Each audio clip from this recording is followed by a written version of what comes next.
pembukaan udah siap. Apa lagi? Puji-pujian.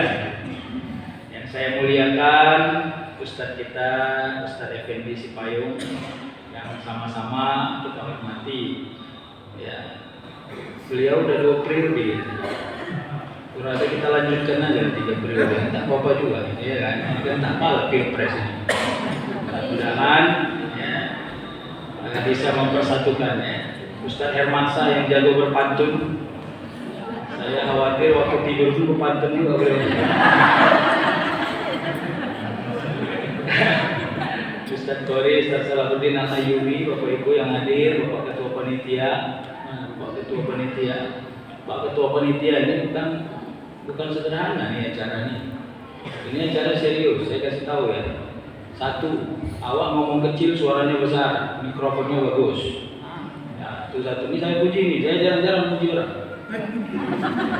Yang kedua, letaknya ini bagus. Biasanya ya, anak-anak di depan di kerjaan Ustaz menghibur anak-anak, mamanya makan di belakang. Dan ini lagi ini ngejek namanya. Tahu namanya ngejek? Karena mungkin sambil ceramah aku makan. Kalau Pak Cece. Saya pernah ceramah begitu, mejanya besar, ada kue, ada pula lagi yang bangsa dibuka-buka. Hampir anak aku hitung-hitung. Saya bilang, saya tengok di depan munyah semua orang. Awak ceramah bekecek-kecek. Akhirnya saya bilang, bapak-bapak juga menguji kesabaran saya. Tengok enak kali kalian makan kue itu. Kalian hidang banyak-banyak di sini. Tak satu pun bisa kumah. Habis ceramah lambat-lambatan jarang. Tak juga kalian bungkus. Berarti rupanya hanya untuk aksesoris. Mudah-mudahan yang kita aksesoris insyaAllah. Gak cecek Pak ya. Baik, yang ketiga. Ini bagus. Snack ini dikasih dulu kan. Bagus. Jadi Bapak jangan mana Bapak peneliti. Udah lari pula Bapak peneliti. Jadi jangan kecil hati kali. Perkara banyak orang yang oyong. Nggak mabuk tapi lempong. Memang awak buat baik pasti banyak yang oyong. Biasa ya kan? Azan awak stres deh. Saya sebagai orang yang azan setiap hari terhina. Kenapa dia azan? Wah, nggak tahu dia udah lewat imamnya. Bapak Ibu jangan suka jadi orang itu. Itu ada dalam Quran surah Toha 25 sampai 28. Qala rabbi shrah li sadri wa yassir li amri wa hlul 'uqdatam min lisani. Ya Allah, itu doa Nabi Musa ketika diperintah Allah untuk menghadapi Fir'aun. Doanya bukan ya Allah buat saya jangan mati, buat saya tahan cucu, bukan begitu doanya.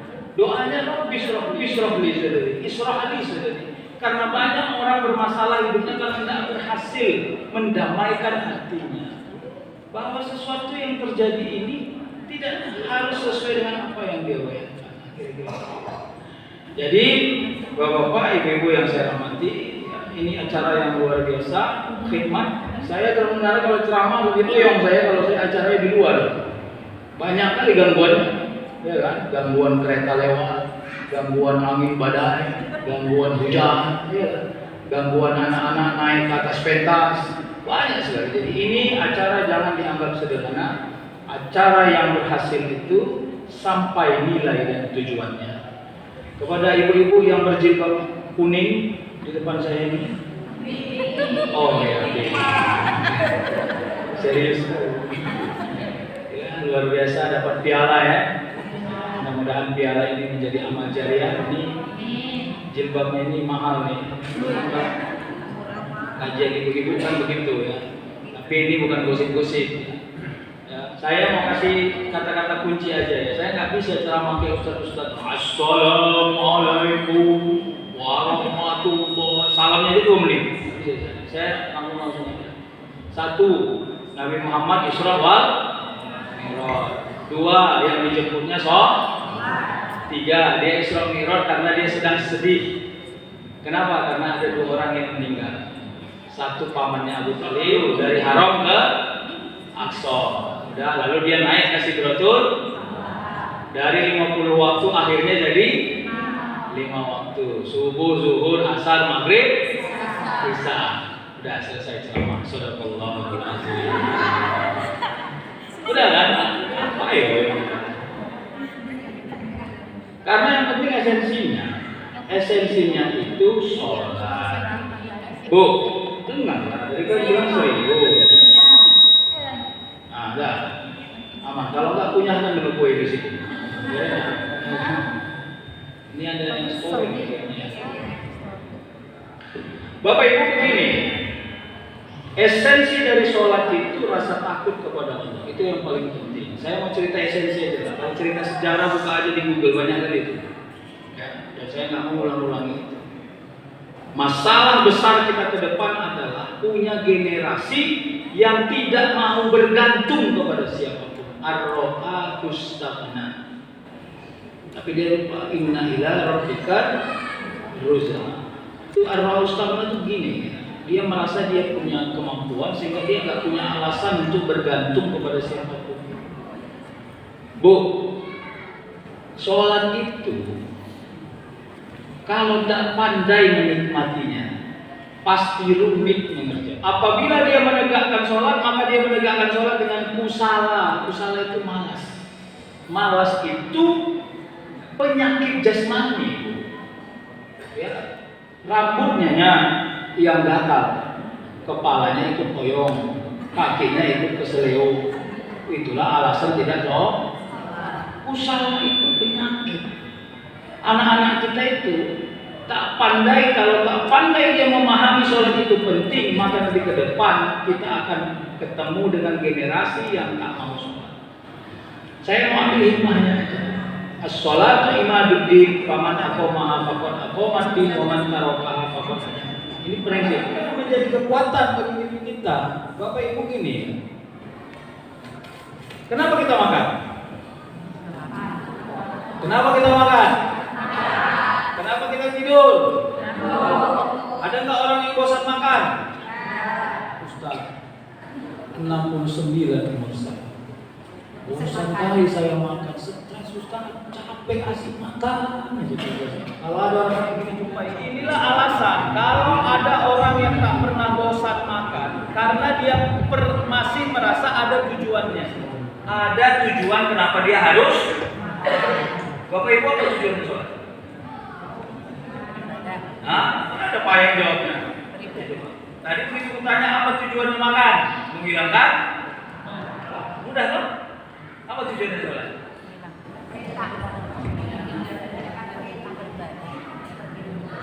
Jadi sulit. Makanya ayo kita bongkar aja. Ya kita sepakat aja. Kita cerita sholat ya. Nanti di ujung baru saya ulasokan. Bagaimana menghidupkan kebutuhan kepada sholat? Inilah kerja kita sekarang. Kenapa? Sholat itu ibadah nomor 1 yang akan dihisab oleh Allah. Satu. Yang kedua, dari seluruh ibadah yang diperintah dalam rukun Islam, satu-satunya ibadah yang dijemput hanya sholat. Kalau yang lain ayat saja yang turun. Yang ketiga, sholat itu dikerjakan 5 kali sehari minimal. Yang keempat, di dalam sholat itu tidak ada dunia kecuali hanya di dalam duduk antara dua. Rabbighfirli warhamni wajburni warfa'ni warzuqni wahdini wa'afini. Dari mulai sehat, dinaikkan derajat, ditutup aib, semuanya hanya ada di duduk antara dua. Selebihnya itu urusan ilahi. Duduk antara dua sujud itu kan persinggahan antara sujud pertama dan sujud. Berarti dunia ini adalah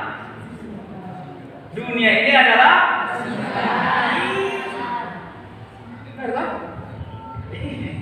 Jadi jangan noyong kali. Tahu ya? Tetangga yang beli mobil lawan. Guys, Ustaz, berat hidup saya Ustaz. Kenapa? 27 tahun saya kerja belum bisa beli mobil.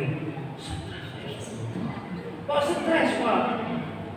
Kenapa ada orang yang baru 3 tahun kerja udah bisa beli mobil? Saya 27 tahun. Untuk apa tahu mobil? Hah?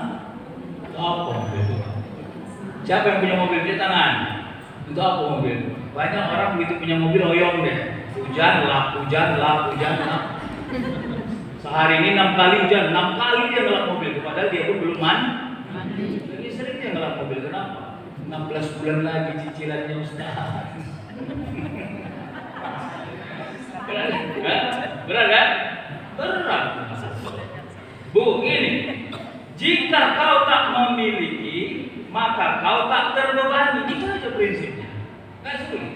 Kalau ibu-ibu nggak diberikan Allah rezeki punya mobil, ibu nggak punya masalah tentang tabrakan, lecet mobil, cicilan mobil, bayar STNK, ban bocor, hilang spion. Ibu nggak punya masalah itu. Saya yakin kan? Bener toh?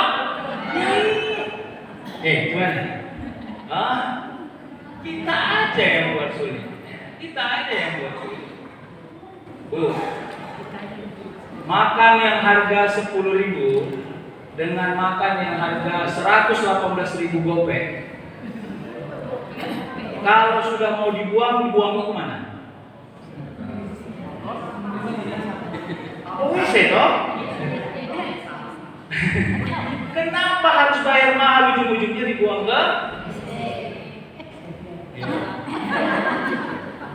Rasanya Ustaz, apa?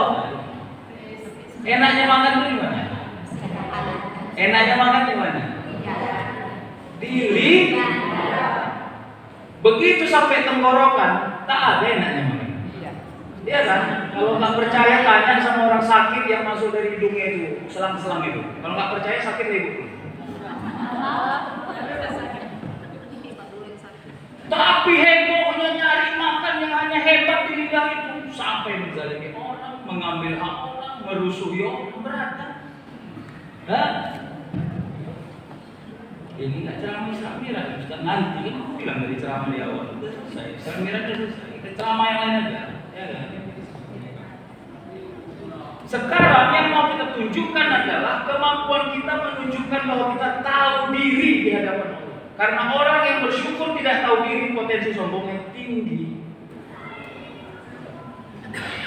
Mohon maaf, tolong doakan saya itu, doakan saya. Saya ini insya Allah 2 hari lagi mau berangkat umroh yang ke-78 kali. Ini memang menurut saya ujian juga nih sama saya. Entah kenapa Allah menakdirkan saya 78 kali umroh. Doakan saya. Allah panggil. Berat kan? Berat. Berat. Makanya di dalam surah Isra dibaca Ustaz tadi, kalimat pemulanya adalah subhana. Subhana itu tanda bahwa akal kita tak mampu menjawab. Kalau kau tanya-tanya, kemana berangkatnya Muhammad itu dari Makkah, dari Haram berangkat ke Aqsa, terus dia naik ke Sidratul Muntaha, lalu balik lagi paginya. Tidak pandai akalmu memikirkannya, karena akalmu itu cara kerjanya hanya kausalitas. Tahu kausalitas? Sebab akibat yang aku bilang tadi. Kenapa makan? Jawablah, kok udah mulai malas menjawab. Kenapa lapar? Kenapa makan? Kenapa tidur? Itu namanya yang tadi kausalitas. Kan kuliah kita ini kan? Kuliah. Itulah kausalitas. Akal kita itu hanya pandai begitu. Jadi mau tanya-tanya cuma Nabi berangkat, udahlah. Ya, sami'na wa Ustaz, tolong ceritakan sama saya, kenapa Allah memberangkatkan Nabi Muhammad Isra wal Mi'raj? Tahu apa jawabannya? Bukan urusanmu. Iyalah. Masa semua rahasia Tuhan mau kau tahu? Macam betul aja, siapa kali baru punya. Maaf, kasar saya ngomong, gak usah diundang lagi juga gak ada masalah. Biar tuntas saya ceramah. Yang penting mobil saya jangan dibocori ya. Sedangkan seorang ayah saja punya rahasia kepada anaknya. Masa Allah nggak boleh punya rahasia kepada makhluk dan hambanya? Bolehlah. Ya udah, makanya jangan oyong kan? Oyong kali, kalau udah oyong tidur. Udah paham ya? kali berdebat tentang sholat, bumbang, begitu aja sholat pun enggak. Karena kita ini ahli berdebat, tidak tunduk hati, melihat perintah sebagai sebuah kemestian. Terlalu banyak pertanyaan. Oke ya. Nah, apa esensinya sholat? Ya udah, kita nikmati aja sholat itu. Inna sholata tanha 'anil fahsya'i wal munkar. Ayo kita baca di mana? Ustaz, banyak kali itu koruptor itu sholat tapi tetap jahat. Padahal Allah sebut dalam Al-Quran sholat itu mencegah keji dan cemana ya Ustaz? Begitulah. Karena kau masih menyangka sholat itu seperti robot yang otomatis membuat kau menjadi orang baik, bukan begitu. Makanya ada yang fawailul lil musallin, kan disebut celaka. Celaka itu mana? Orang yang sebelum dia melaksanakan sholat dia sudah berpisah dari sholat. Itulah pusala tadi. Bismillahirrahmanirrahim. Yasin, kata Imam juga, beratlah Ustaz ini panjang kali. Awak mau cepat. Makanya disinilah penting seorang imam paham makomnya. Saya kalau ditanya, Ustaz mana lebih bagus? Imam yang hafiz masih muda atau imam yang mungkin tidak hafiz tapi terjaga kewaraan? Saya pilih nomor 2. Terjaga kewaraan. Saya orang kampungan, di kampung saya begitu kata guru saya. Ya, meyakini orang jauh dari kefasikan jauh lebih utama. Bukan saya nggak percaya kepada para hafiz, percaya, tapi lebih ngeri dia menjaga syahwatnya dibanding orang yang sudah dewasa, menikah, sudah punya istri dan terjaga syahwat. Ini bukan tentang enak atau nggak enak, ini tentang sampai atau tidak sampai. Maaf kalau saya tidak sepaham dengan Bapak Ibu sekalian. Atau nggak apa-apa, hafiz, bilang sama dia, anak imam di masjid ini, pandangi semua jemaah ini, awam mereka, kau orang hebat. Di pundakmu bukan hanya tentang kau pandai melafazkan ayat yang kau hafal, tapi di pundakmu ada orang yang berharap kepada Allah karena dia merasa punya dosa, dia merasa alfa. Dia merasa selama ini belum baik, maka jaga diri dan tabiat. Udah begitu. Kenapa? Sholat itu esensi. Nanti akan ketemu kita sama keadaan sholat itu akan dianggap norak. Maintain kali kalau sholat, yang betul aja, yang gitu-gitu. Kapan itu Ustaz? Nanti, ya sekarang. Karena itu kajian futurnya arwah Ustaznya. Manusia ini nanti tercipta, dia nggak mau bergantung. Dia bilang gini, mama nggak usah biayai saya udah punya duit, lepas ketergantungan. Ya, ayah nggak usah biayai saya udah punya duit. Kepada manusia dia melepas ketergantungan, lama-lama dia melepas ketergantungan kepada ya Allah. Ya, nggak pun kau kasih aku harta banyak itu. Jadi kalau bilang begini, Ustaz, saya jujur aja nih, saya nggak sholat pun banyak. Gak penting-penting kali sama saya. Gak ada Ustaz kami jumpa kayak gitu. Baguslah kalau nggak ada. Bagus itu. Tapi nanti bakal ada. Kenapa? Manusia nggak suka bergantung kepada siapapun. Itu yang bahaya. Maka nasihat yang paling tinggi bagi kita semua di sini, saya mau ajak untuk menjadikan lisan kita sebagai nasihat yang paling utama untuk mengajak siapapun orang jangan meninggalkan. Ini serius Pak. Bukan eceh-eceh ini. Ini bukan karena hanya Isra wal Mi'raj aja. Ya, ada nenek matu backpack. Tahu? Ini ada orang Madeni nggak? Matu backpack. Tahu matu backpack? Tidur punya ngomong bayangkan gitu, saking hebatnya. Matu backpack cerewet. Nenek ini cerewet kali. Datang cucunya belum lagi masuk pagar, stop. Sudah sholat kau? Sholat, ini nenek ini, nggak ada nenek, sholat. Begitu kena subuh, cucu bangkong semua, buka pintu, belum sholat, aja balik nenek, sholat, Ih, nggak enak tempat nenek, nggak bisa bangkong. Suka hati kau kalau nggak sore pulang kau sama teman. Kenapa? Al-haq. Itu kalau mau benar. Jangan manja-manja teman. Bilang sama itu orang di rumah, saya tidak pernah sudi kalau ada orang tinggal di rumah saya meninggalkan sholat. Titik. Kenapa? Pembuktiannya kepada kan watawasau bil haqqi. Apa tuh ayat? Datang seorang anak, pintar kali anak kita ini. Belum lagi ujian udah lulus. Saking pintar. Belum lagi lomba udah juara 1. Saking pintarnya. Sebutkan kata guru, ini jawabannya. Benar pula itu. Padahal dia disebutkan. Pintar kali anak. Lalu dia bilang begini, "Mak, apa nak? Awak nggak usah sholat maghrib dulu ya mak, capek kali hari ini les mak. Nanti isya awak sholat janji yo. Ayo, mama apa jawab? Jawablah mama. Ini anak pintar loh. Jawablah. Ya udahlah nak, tapi nanti isya jangan tinggal ya. Ini lisannya orang fasik. Berat tuh, yang dunia itu. Terus apa Ustaz yang boleh jawab? Anakku, tidak boleh tinggal sholat. Ima, tidak boleh. Ma, tidak boleh.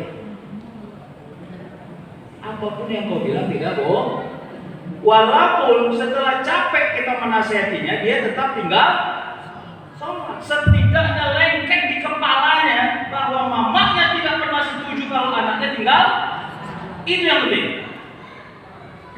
Itu yang penting. Jadi jangan selebor kali jadi orang. Kalau selebor, ya, kalau gaya Islami kali. Cuman kalau lisannya cek-cek, jalan nggak bisa. Ini serius. Kalau mau bicara sholat, bilang sama anak kita seperti itu. Kalau nggak bisa sholat berdiri,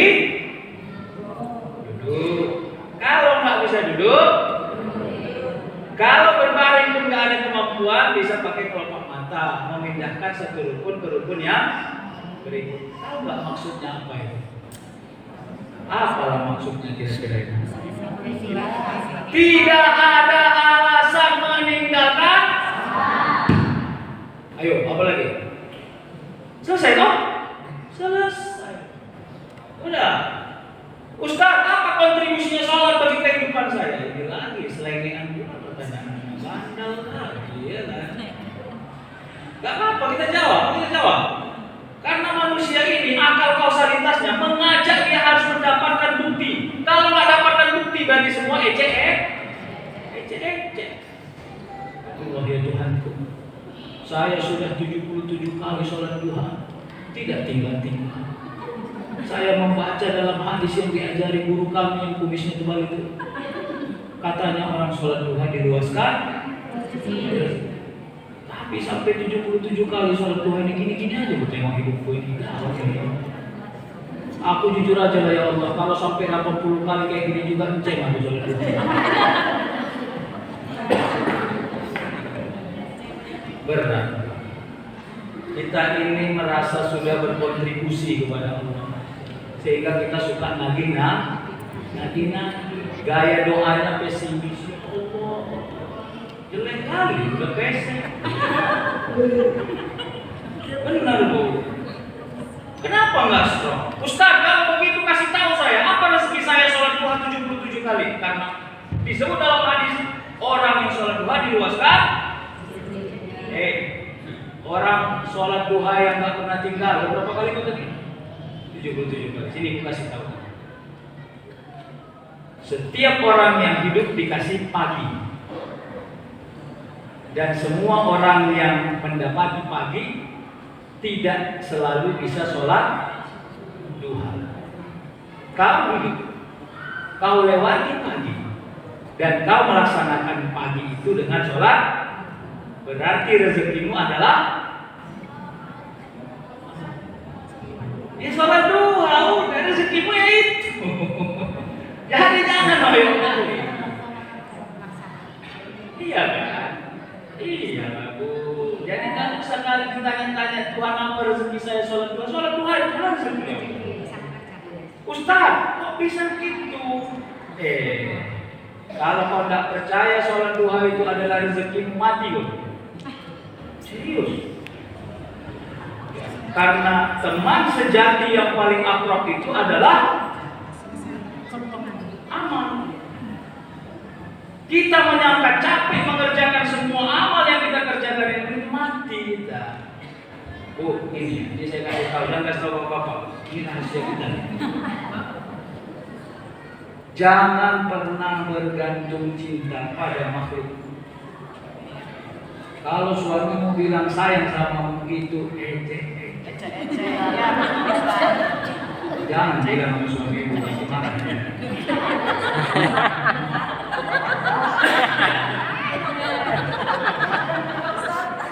Bapak, ini kembali dulu.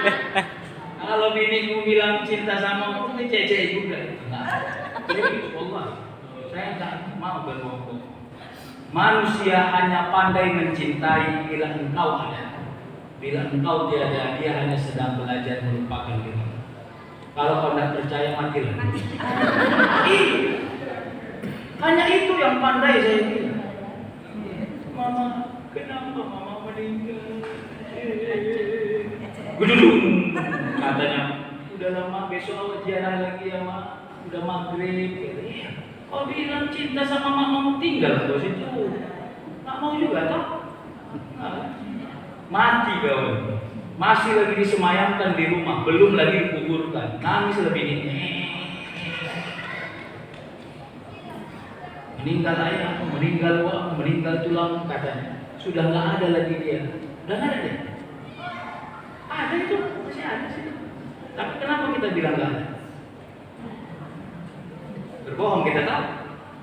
Karena manusia tak pandai menilai sesuatu yang ada bila sudah berpisah jasad dengan ruhnya. Jadi Bu, jangan malah terkesima kali dengan janji-janji manusia. Allah SWT, tempat bergantung itu sama Allah. Ada yang lain. Makanya teman akrab itu amal. Sekarang kerja kita belajar menikmati semua amal yang kita kerjakan ini. Ustaz, saya nggak mau lagi sholat. Kenapa? Saya punya anak 4. Semuanya sudah habis Quran 30 juz.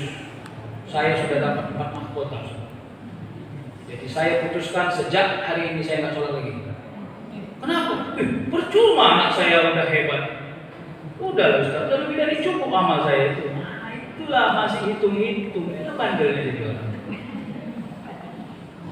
10 pun anakmu habis Quran, kalau nggak sholat kalau neraka begitu. Kenapa bisa begitu? Karena apapun yang didoakan anakmu itu tidak primer, itu sekunder. Jangan-jangan tertiar. Yang primer itu apa? Ya amal yang kau kerjakan. Paham ya? Iya. Ustaz, saya nggak mau puasa Ramadan lagi. Kenapa? Karena saya sudah puasa nisfu Sa'ban. Katanya orang puasa nisfu Sa'ban seumpama 100 tahun. Umur saya masih 17 ya. Jadi saya nggak puasa lagi. Ini bandel kali lagi. Karena masih akalnya hitung. Itulah yang nggak boleh itu. Ini kalau bicara tauhid begitu cara menilainya. Jadi Ustaz gimana? Udah, hilangkan rasa suntuk, hilangkan rasa capek, belajar menikmati semua amal. Makanya kalau ada suami ditanya, saya pernah tanya dalam satu pengajian, Ustaz, saya kan mau puasa sunnah nih Ustaz, tapi suami saya nggak ngizinkan. Kayak mana ya Ustaz? Bilang sama suami musuh paten kali dia. Siapa kali dia rupanya? Jadi gimana Ustaz? Udahlah, ibu-ibu kalau mau puasa aja. Iya. Jangan nanya, izin gak bang? Itu kementelan. Kesentelan. Jadi apa? Cuma sekedar informasi. Bahasa Inggrisnya jus information. Iyalah, kan orang Inggris ya. Bang, besok adik puasa. Udah selesai, udah gitu aja. Dan kita juga suami-suami jangan melihat. Kenapa? Bila berpisah kita dengan istri kita, dia sedang menghadapi semua amal yang dia kerjakan. Udah, ya. Kenapa? Karena kepada Allah kita menghadap semua kehidupan ini. Rasulullah sedih dia sebab urusan ke dunia, makanya dia diisrakan hanya sampai Aqsa, sisanya urusan tauhid. Berat. Ya, kalau cita-cita masih dunia ansih, kita akan saling merasa tidak berdaya, merasa tidak cukup. Wala nabluwannakum bisyai'in minal khawfi wal ju'i wa naqsin minal amwali wal anfusi was thamarat wa basyiris. Apa sambungannya? Allazina iza asabathum musibah qalu, ternyata innalillahi wa inna ilaihi raji'un konteksnya adalah wala nabluwannakum bisyai'in, bukan kematian. Apa itu? Nanti kau akan dikasih kesulitan dalam hidup. Khauf, rasa takut. Rasa takut itu kemana urusannya? Kepada sesuatu yang belum terjadi. Apa itu? Takut miskin, takut jelek. Kok makin gendut kau tengok stres sama ini. Padahal beratkah ya. Makanya begitu diajak foto langsung mereng-mereng. Supaya kelihatan langsing. Saya tidak tahu tuh ya. Belum pernah saya ada dapat dalil orang langsing di luar masuk surga itu belum ada. Kalau ada kitabnya tolong tunjukkan sama saya. Tapi cita-cita manusia selalu suka jadi orang langsing. Udah, khauf, rasa takut. Di telepon Bang, alhamdulillah Bang, adik hamil. Astagfirullah kata suami. Langsung tutup. Stres. Kenapa kok stres? Hamil biniku. Kenapa kok stres kok? Nanti kuliah kita yang mana itu ya? Masih 1 bulan hamil bini, udah kau pikirkan kapan kuliahnya? Itulah namanya orang yang koyong.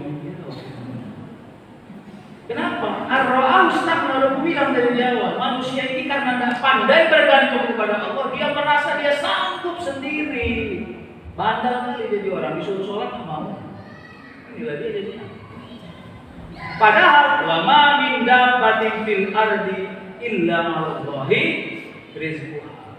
Bahkan binatang melata sekalipun Allah jamin rezekinya. Itu teori makro. Ustaz, kasih tahu saya kayak mana kejadian ini. Kalau kau ada duit bisa kau makan. Kalau kau tak ada duit, pandai kau berpuasa. Bila kau punya, kau tidak sombong. Bila kau tak punya, kau pandai memanfaatkan yang kau miliki. Itulah tanda wa ma min dabbatin fil ardi illa 'alallahi rizquha. Jangan dimaknai ini harus jadi orang kaya. Enggak. Sangat tinggi rahasia yang Allah beri dalam hidup kita ini. Sangat tinggi. Kalau kita mau kaji, kita bisa malu sendiri. Ya. Gimana Bu? Apa kabar? Jadi Ustaz, sehat-sehatnya orang tua. Awak pun pening benar. Bu, khairun nas man tala umruhu wa hasuna. Jangan pernah merasa sepele punya umur yang panjang. Coba baca nanti itu surah As-Sajdah ayat 12. Walau tara izin mujrimuna naqisu ru'usihim inda rabbihim rabbana absarna sami'na farji'na na'mal sholihan. Inna, itu kira-kira gini, Allah sedang membuka rahasia orang-orang yang mati. Kata Allah, nanti bila ditunjuk amal kepada dia, tunduk kepalanya. Nanti suruh usahin dalam tinggi. Takut. Rabbana absarna sami'na, ya Allah, saya sudah saksikan, saya sudah dengar. Ternyata mempertanggungjawabkan amal itu ayah. Farjina na'mal sholihan, maka kalaulah boleh ya Allah balikkanlah kami lagi ke muka bumi, maka kami akan beramal. Itu cita-citanya orang yang sudah mati. Ibu udah mati belum? Kira-kira kalimat tadi apa komentar kita? Ayat tadi. Coba komentar lah biar enak. Makanya waktu hidup kau beramal soleh, gitu kan? Tetap saja orang mati itu yang dinasihati. Bayangkan itu. Itu nasihat untuk kita, woi. Kalaulah boleh orang yang mati itu hidup lagi, dia cuma bilang satu, bro, gawat. Udahlah kau beramal soleh, serius ini berat. Kira-kira gitu tuh. Ya udah, sekarang tinggal kita aja yang ini. Kalau saya gitu aja, nggak repot. Saya tidak akan mempertanggungjawabkan amal itu juga begitu. Tapi cobalah perhatian kepada diri sendiri. Makanya tadi saya pertegas, jadikanlah lisan yang manfaat. Semua yang kau ucapkan itu nasihat. Tak pandai kau memastikan orang berbuat baik. Setidaknya orang tak berhasil berbuat jelek dari apa yang kau ucapkan. Ya. Wa yassir li amri wahlul 'uqdatam min lisani. Ya Allah, jadikan lisan saya ini tidak keseleo dia. Sehingga apapun yang saya bilang dipahami orang menjadi nasihat yang baik kepada diri saya. Datang kawan mamanya ke rumah, ya kan? Nah, Allah, mamanya kan masih mama ABG, ya kan? Umur 30. Bapak tadi tahun berapa kuliah? 82. Saya 84 baru lahir. Bapak ini udah kuliah. Udah ngobrol, ingat kau dulu yang waktu kita cabut, iya, waktu nonton bioskop Ria, ingat bukan keke aja sama kawan-kawan. Lupa, nggak tahu dia anaknya di belakang mendengar cakap mamanya sama kawan-kawannya. Ya kan? Lalu langsung muncul di kepalanya. Ternyata mamaku dulu tukang cabut. Rupanya 2 minggu kemudian anaknya dapat SP, surat panggilan dari sekolah. Di situ anaknya ketahuan 3 hari berturut-turut tidak masuk sekolah. Oh, datanglah mamanya. Kenapa kau tak sekolah kayak mama? Mama dulu sekolah itu tidak pernah cabut. Kayak gimana? Mama bohong aku. Berat. Kalau Allah sudah buat keseleo kita lidah ini, berondok pun kita berbincang, Allah buat menjadi nilai jahat kepada orang yang ngeri. Makanya udah. Inilah cara bahwa lisan ini menjadi. Ya, makanya satu nasihat yang tidak boleh lupa dari kita. Sampai kapanpun kita hidup, ingatkan semua orang yang berinteraksi denganmu untuk tidak meninggalkan sholat dengan jalan yang baik, bukan dengan jalan yang jahat. Ya, kalau ibu-ibu berkunjung ke rumah saya, di rumah saya ada tuh lukisan A3, tulisannya begini: siapapun yang datang dan tinggal di rumah saya tidak boleh meninggalkan sholat. Tanda serunya 3 itu saya taruh di ruang tamu. Karena bagi saya itu komitmen. Kalau nggak suka cabut, nggak ada masalah. Kenapa? Karena sholat yang paling payah kita pandang sebagai sesuatu yang produktif. Kita anggap nggak ada produktivitasnya sholat itu. Apa itu? Sujud jam betul aja. Lebih bagus kerja daripada sholat. Itu kan terminologi orang awam yang selalu dia sematkan dalam kepalanya. Bahaya. Padahal tidak punya masalah itu adalah rezeki. Tolong dipahami. Bu, pilih mana? Punya banyak duit dan punya banyak masalah, atau duit yang nggak banyak tapi masalah nggak ada? Mana yang pilih? Duit itu banyak, masalahnya juga banyak.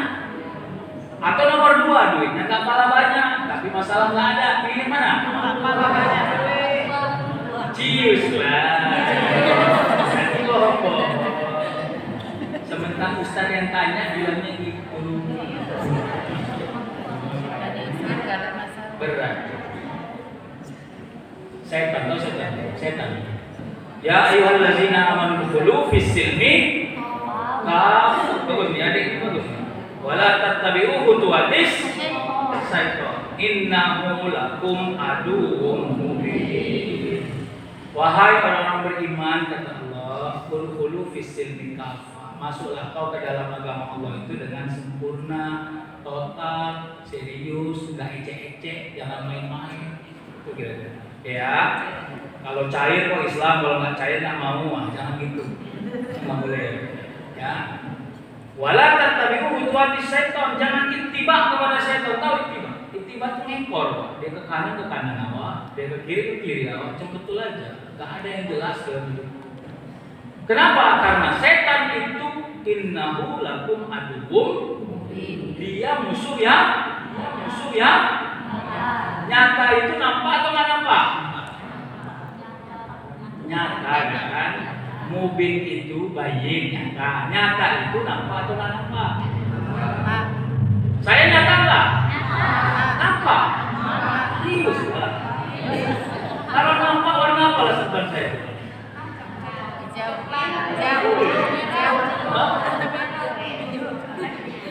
Karena Allah perintah setan itu jadi musuh yang nyata, maka setan itu harus Siapa yang pernah nampak setan? Ini serius, kan saya aja berpikir. Itulah kalau makanya disuruh penceramahnya profesor jadi begini. Ada yang pernah nampak setan? Udah biar saya ajari ya. Cara melihat setan itu kan nih kalau perlu dicatat. Karena kalau nggak nyata setan itu, nggak pandai kita memusuhinya.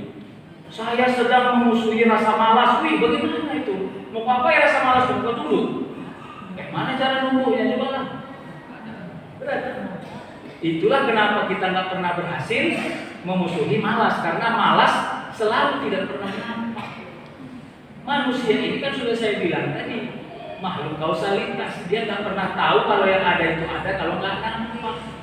Setan tak akan pernah jadi musuh yang serius kalau nggak pernah nampak. Maka sekarang saya mau ajari supaya nampak Oke, sepakat ya? Cara nampak setan. 1. Ambil cermin yang besar. 2. Berdirilah kau di depannya. 3. Buka matamu lebar-lebar. 4. Apa yang kau tengok itulah setan. Iya, saya jangan berpikir saya main. Setan itu sifat, nama makhluknya iblis. Jadi setan itu karakter. Maka kalau ibu bercermin nampak ibu, itulah orang yang agak keling hidungnya pesek itu, itulah setan. Di mana dia lengket? Di indrawi kita, di hidung, di telinga, di mata, di mulut. Jadi jangan pikir saya ini hanya untuk buat ketawa-ketawa. Ini serius sekali. Kita sering gagal mengalahkan semua hajat indrawi kita. Kegagalan kita selalu di situ. Udah kenyang kali tadi, wah kita udah wah nih ya kan, congok, duduk dia di Gede Aceh, ciumlah mie Bangladesh. Enak kali kok. 1 Bangladesh, padahal tadi sudah kenyang, bukan hanya udah makan bu, sudah masih informasi dari sudah kalang kabut, untung masih halal. Coba ya, berat kan? Berat. Makanya dulu namanya uzlah dalam konteks tasawuf, menghindari mengasingkan diri. Itu besar sekali rahasia. Jadi kalau kita kaji itu sampai jam 5 pagi udah selesai. Ini saya kasih tanya, boleh nggak kita ngambil uang yang bukan punya kita? Ada duit, bukan punya kita, boleh nggak diambil? Serius kan? Nggak boleh. Oke, saya ganti pertanyaannya. Ibu jalan di tempat yang sunyi, sepi, sendiri, tak ada CCTV. Yalah, orang masjid ini Inggris kali ya udah. Udah, sendiri, sepi, tak ada yang menemani, tidak ada CCTV. Tiba-tiba bahasa Inggrisnya sudden lagi. Tiba-tiba nampak awak di pinggir jalan itu duit 25 juta. Apa yang Anda lakukan?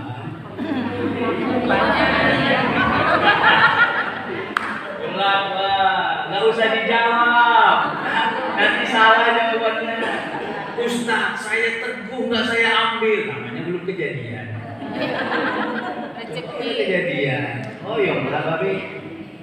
Ini saya kasih tahu kerjaan setan ya. Ini serius ini. Setan itu nggak pernah paksa tangan ngambil yang bukan hak. Tiba-tiba bergerak tangan, ya Allah, astagfirullah, udah pandai dia paksa kita. Dia itu memframing kebenaran, itu nama kerennya. Dia kan nggak sur kali nih kalau kita punya akal, kan nggak sur dia, kan gitu ya. Dibilang adalah manusia paling hebat, nggak sur ya, kan gitu.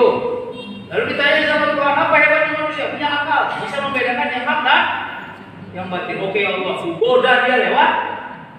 Iya, jadi setan itu memframing kebenaran lewat akal. Manusia itu tak akan pernah mau melakukan sesuatu kalau tidak masuk. Ya, saya pernah tanya mahasiswa saya, adik-adik sekalian, saya dosen dan mahasiswa kan, ya, sepakat? Sepakat. Kalau gitu, habis kuliah, semua kalian satu kelas ini masuk ke paret kampus.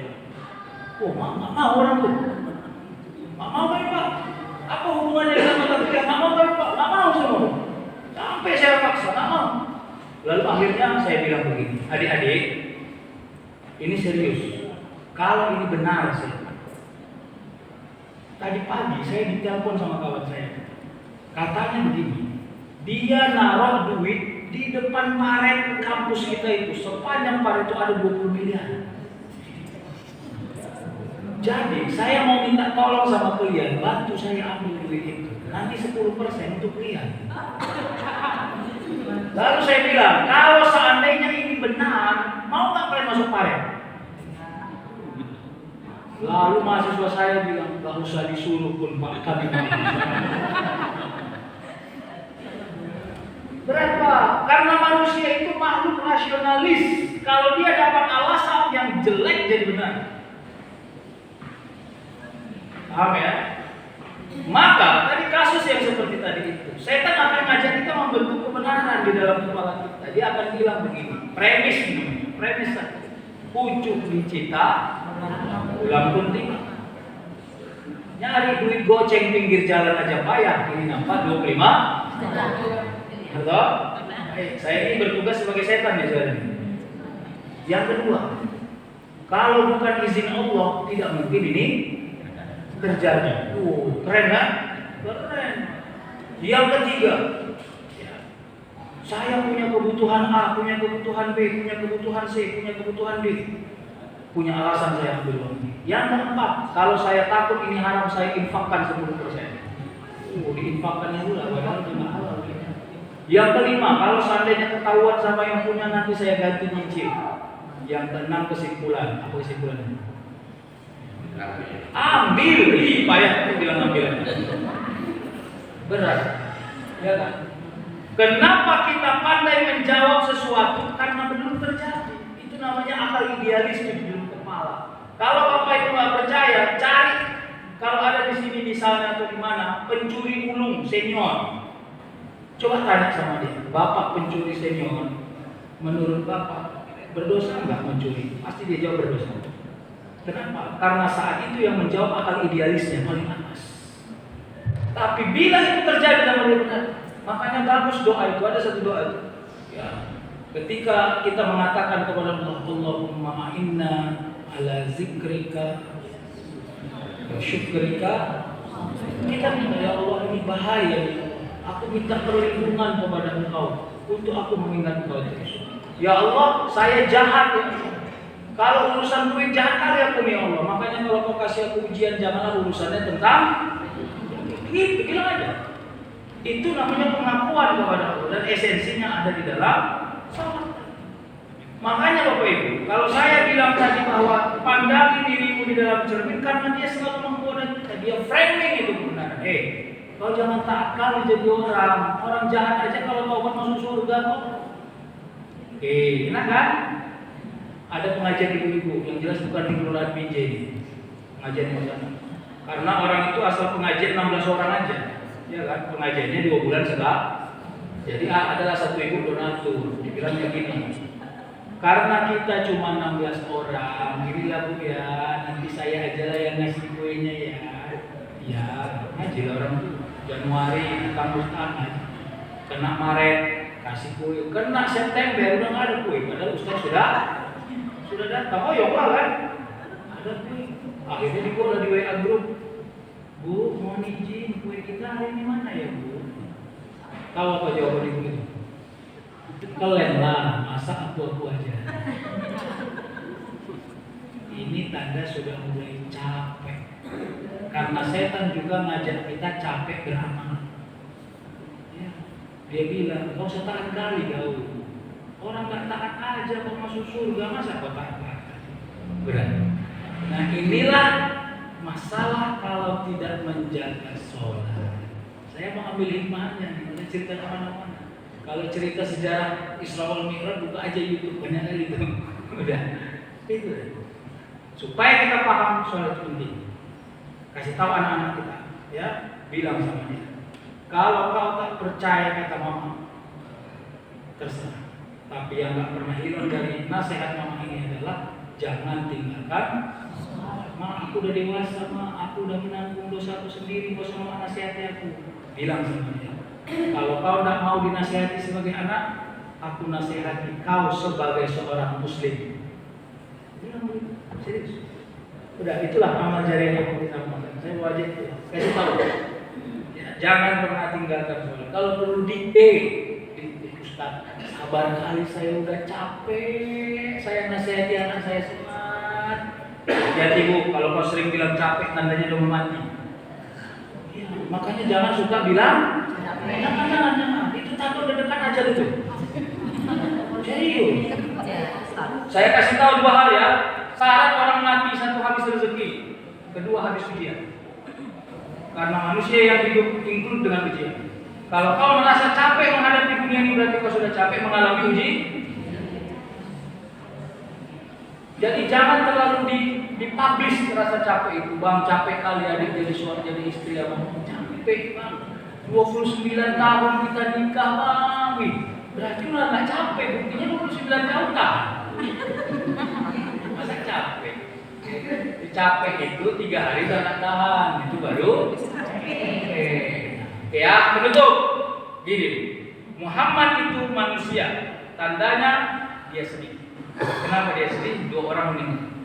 1, pamannya Abu Talib. Abu Talib ini dalam satu riwayat disebut dia ini meninggal tidak dalam keadaan Islam. Tapi kalau kita baca dia ada satu penulis ya yang dia di Perancis, Islamic Studies, dia bilang begitu. Abu Talib itu merahasiakan Islam. Kenapa bisa begitu? Karena hanya dia pondasi satu-satunya yang melindungi Muhammad. Abu Talib, Abu Jahal, Abu Lahab ini kan satelit. Kira-kira. Kalau Abu Talib mengikrarkan keislamannya, dia dibunuh juga sama Abu Lahab dan Abu Jahal. Jadi makanya dia tidak pernah mengikrarkan Islam. Makanya dari Muhammad. Oke ya. Yang kedua Khadijah. Khadijah itu bukan hanya tentang istri bagi Muhammad, itu tolong dipahami. Ya. Jadi inilah peran yang rahasia yang kita tunjukkan. Nanti kalau dibuka, kenapa Nabi Muhammad tidak punya istri lebih satu selama Khadijah belum meninggal? Karena tinggi harapnya kepada Khadijah. Jadi kalau ditanya Rasul itu poligami atau monogami? Dua-dua. Selama dia menikah kepada Khadijah, dia tidak punya istri lebih dari satu. Kenapa? Makanya memerankan diri sebagai tauladan itu penting. Memerankan diri sebagai tauladan itu penting. Kalau engkau merepet, jadikan repetan itu sebagai adidaya. Saya orang Mendel, mama saya Siregar. Tahu lah Siregar batu backpacknya gimana ya kan? Bisa dipahami. Jadi saya dulu punya kesimpulan, kalau pagi mama saya merepet, katanya dia sehat. Jadi saya memuji mama saya sehat itu merepet. Kalau udah habis subuh, alhamdulillah ya Allah sehat. Tapi kalau udah jam 7 dia nggak merepet, bahaya. Paham ya? Makanya mama pertahankan merepet pria. Itu tanda. Tapi merepetlah dengan baik, ya. Jangan sampai melahirkan fitnah. Ya. Yang ketiga, Nabi Muhammad itu punya Khadijah. Khadijah ini pelindung. Meskipun secara ekonomi Khadijah itu punya harta yang lebih banyak, tapi tidak pernah menurunkan derajat Muhammad. Ini yang penting. Dan ini akan terjadi nanti. Ya, seorang istri jauh lebih produktif secara ekonomi dibanding suami. Nah, sekarang bagaimana kita memandang perkawinan? Kalau perkawinan hanya untuk melahirkan kesejahteraan dunia, maka tepislah semua suami yang tak pandai cari duit. Tapi kalau pernikahan dipandang Rasulullah, maka kelebihan dan kekurangan include menjadi satu. Yang kedua, kenapa Rasul itu dari Haram ke Aqsa? Apa hebatnya Aqsa? Aqsa itu destinasi peradaban dunia saat itu. Jadi kalau ada orang kaya waktu itu, dia bilang aku orang kaya. Tapi belum ke Aqsa, itu kayanya ecek-ecek. Makanya Nabi Muhammad karena dia sedih diperjalankan secara duniawi. Inilah nampak hukum Kalau lagi suntuk, jalan-jalan, nggak apa-apa. Healing ya. Ibu-ibu yang berjilbab besok buat perjalanan ke Pantai Cermin, naik bus pariwisata.